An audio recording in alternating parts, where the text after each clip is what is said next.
Hello जी, कैसे हैं आप लोग। मेरा नाम चिराग है और this is the first moto vlog I am doing. Seriously बताऊँ, I am kind of actually nervous. आज फर्स्ट मोटो व्लॉग है ना। वो जो लास्ट मैंने बाइक की वीडियो बनाई थी ना, कि जब मैंने ये R15 ख़रीदा, उसकी जो वीडियो बनाई है हम लोगों ने, मेरे चैनल की सबसे महंगी वीडियो है वो। मतलब बाइक तो है ही है महंगा, ऊपर से जो इक्विपमेंट उसमें यूज़ हुए हैं ना, वो बहुत ही टॉप क्लास इक्विपमेंट है। मतलब बहुत ही बढ़िया इक्विपमेंट यूज़ होके फिर वो वीडियो और वो बी रोल बन पाया है जो आप लोगों ने देखा था। तो ये वाला कैमरा है जिससे बी रोल शूट हुआ था बाइक का। ये सोनी का A7 IV है। इसे मतलब जो सिनेमाटोग्राफी और फोटोग्राफी की लैंग्वेज में M4 बोलते हैं। कि मुझे पता नहीं था। इस पे लगा था कौन सा वाला 85 mm लगा था 1.8 इसके ऊपर। फिर 50 से भी कुछ रोल लिए थे हम लोगों ने।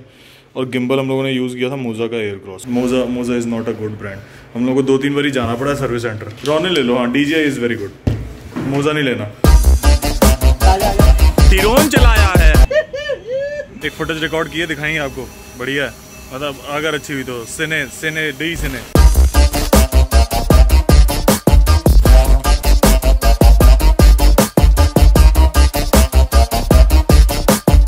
ऑफिस का काम वगैरह सारा कुछ हो। ओ भाई, ये बड़ी दिक्कत है यार।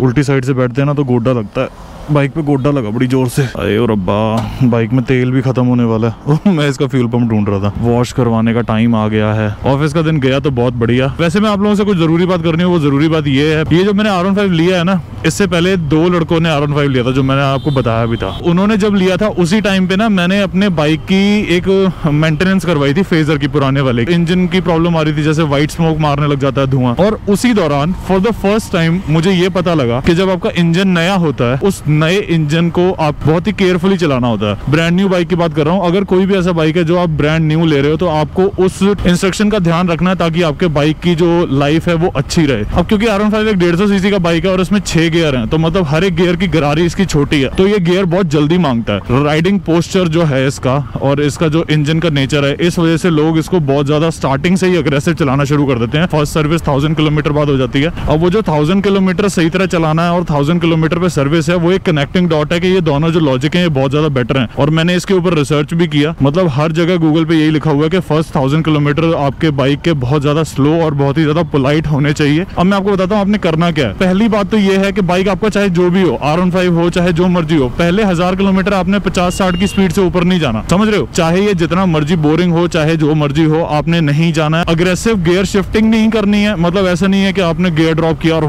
मतलब एक्सेलरेट कर दिया। अब अगर आपको बोला है कि 60 की स्पीड तक जाना, तो ऐसा भी नहीं है कि आप रुके हुए हैं, 0 to 60 जा रहे हैं 2-2 सेकंड में, 3-3 सेकंड में। वो भी एक अग्रेसिव राइडिंग। आपने एक पोलाइट राइडिंग करनी है, जैसे मैं अभी कर रहा हूँ, आप देख ही रहे हैं। मतलब ऐसे सोच के चलाइए कि आप स्प्लेंडर चला रहे हैं। पहले 1000 किलोमीटर तक की बात है मेरे भाइयों, मेरे प्यारे भाइयों, प्लीज कदर किया करो। मुझे बड़ा अजीब लगता है जब लोग बाइक लेते हैं और अपनी मशीन की कदर नहीं करते हैं। मेहनत की कमाई हुई चीज और खैरात में मिली हुई चीज में बहुत फर्क होता है मेरे दोस्तों। अभी तो इस पे तो इतना पॉसिबल है नहीं, बट फिर भी लोगों में बहुत ज्यादा चुल होती है कि बाइक ले लिया है अगर आपने, स्पोर्ट्स बाइक कोई या फिर एक अच्छे परफॉर्मेंस वाला बाइक, तो चलो स्टंट्स करते हैं, व्हीलीज करते हैं, स्टॉपीज करते हैं। स्टॉपीज तो चलो पॉसिबल नहीं है क्योंकि ABS है इसके अंदर, ट्रैक्शन कंट्रोल वगैरह सब कुछ है, तो वो एकदम आपको स्टॉपीज करने ही नहीं देगा। वो सेफ राइडिंग के लिए ट्यून्ड होते हैं ये सारी चीजें। बात आ जाती है व्हीली की। व्हीली पॉसिबल होती है, पर वो इंजन को इतना ज्यादा स्ट्रेन कर देती है। आप ये सोच लो कि आपके इंजन की लाइफ हर एक व्हीली पे मतलब कुछ ना कुछ परसेंटेज खत्म होएगी। मैं क्लच प्लेटों को भी इंजन के अंदर ही गिन रहा हूँ। एक और बात आपको बताता हूँ। एक जब आप नया बाइक लेते हैं ना, तो आपने, वैसे तो ये यूजुअली आपकी हमेशा की आदत होनी चाहिए कि जैसे मान लो मैंने सुबह ऑफिस जाना है, अब मेरा टाइम है, मान लो मैं 9:30 बजे निकलता हूँ, तो I should always give my bike at least 2 से 3 मिनट का तो कम से कम कोल्ड स्टार्ट होना ही चाहिए, जिसमें इंजन कम से कम वार्म अप हो सके। अब मैं इसको ना एक बहुत ही अच्छे एग्जांपल से आपको समझा सकता हूँ। मान लो आप सो रहे हो, सुबह उठते ही आपको मैं जमीन पे खड़ा कर दूं और बोलूं कि चल भाग, जल्दी भाग, नहीं हो पाएगा आपसे। आपको पहले अपनी कॉन्शियस में आना जरूरी है। अब ये मैं मानता हूँ ह्यूमन बीइंग्स और मशीन्स में डिफरेंस होता है, बट ये ना बहुत ही रिलेटेबल एग्जांपल है। मशीन्स को भी गर्म होने के लिए, अपने एक पेस पे आने के लिए टाइम लगता है, just like a human body.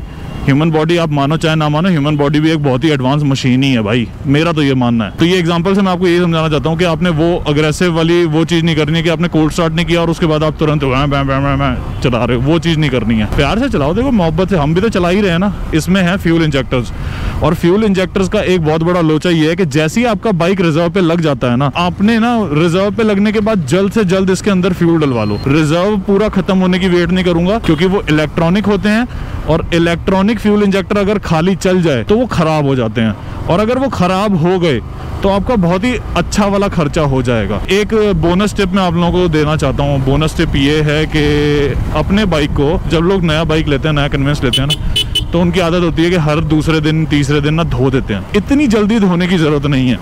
Polish use करो, पॉलिश यूज़ करने के बाद ढक के रखो, कपड़ा मार लो, मिट्टी होती है, पॉलिश के बाद अगर आप कपड़ा मारोगे तो वो मिट्टी हट जाती है। तो रोड पे चलनी है, चीज़ें गंदी हो ही जाएंगी। आपने स्पेसिफिकली कहीं राइड पे जाना है या फिर मान लो गर्लफ्रेंड के साथ जाना है तो आप अपना कर लो, उसको साफ कर लो, धो लो। पर ऐसे रोज रोज धोना इज नॉट गुड। कुछ भी कहो भाई, बाइक के राइड के फील के पैसे हैं। ये वाले मतलब मॉडल जैसी ना ब्रेकिंग नहीं देखी किसी भी बाइक में। इस सेगमेंट में मैंने इतने बाइक चला के देखे, इतना सब कुछ करके देखा, पर मेरे को इसके जैसी ब्रेकिंग नहीं दिखी। जितना आप बाइक कम धोएंगे ना, उतना आपके चेन पे जो ल्यूब लगा होगा ना, चेन सेट जो होता है ना, उस पे जो ल्यूब लगा होता है, वो आपको कम यूज करना पड़ेगा। आपका खर्चा बचेगा, आपकी चेन की लाइफ बेटर रहेगी। अगर आपने फोम वॉश वगैरह करवाई है, जहाँ पे आपके भर भर के साबुन लगने के बाद चेन वो हुई है, तो वो ड्राई हो जाएगी। बहुत गंदा गड्ढा है ब्रो। स्टार्टिंग के जो 100-200 किलोमीटर थे ना यार, उसमें मेरा हाथ बहुत ज़्यादा पेन हुआ था, मैं आपको ऑनेस्टली बताऊं तो। बट अब इस टाइम पे मेरे को दूसरा बाइक चलाने में कॉन्फिडेंस नहीं आता। मेरे को ये वाला बाइक मेरे को पकड़ा दो, जहाँ मर्जी ले जाओ, जितनी मर्जी देर के लिए ले जाओ। आपको एक बात बताऊं, आप लोग हैरान मानेंगे, जैसे ये 4 वैल्व इंजन है ना, 7,500 पता नहीं 7,000 RPM के बाद इसका VVA एक्टिवेट हो जाता है। मतलब ये अग्रेसिव सा हो जाता है और ज़्यादा, फिर ये और ज़्यादा तेज भगता है। और मैंने अभी तक इसको 7,000 RPM तक नहीं लेके गया मैं अभी तक इसको, टू बी ऑनेस्ट। इतने प्यार से चला रहा हूँ मैं इसको। तो मैं बता रहा हूँ, पहली सर्विस के बाद सारे प्यार मोहब्बत की कसरें निकाल दूंगा मैं इसके साथ, क्योंकि मुझे पहली सर्विस के बाद जाना है कहीं पे दूर, दूर एज इन बढ़िया वाला दूर, समझ रहे हो ना। उसके बाद निकालूंगा मैं इसके साथ अपने जो प्यार वाले लम्हे हैं ना, फिर पूरे करूंगा इसके साथ में। Okay, so this was my first moto vlog on my new motorcycle. I hope it provides you some information, some vital information which is needed. मिलेंगे नेक्स्ट वीडियो में, तब तक के लिए thank you so much for watching and see you, take care, bye bye.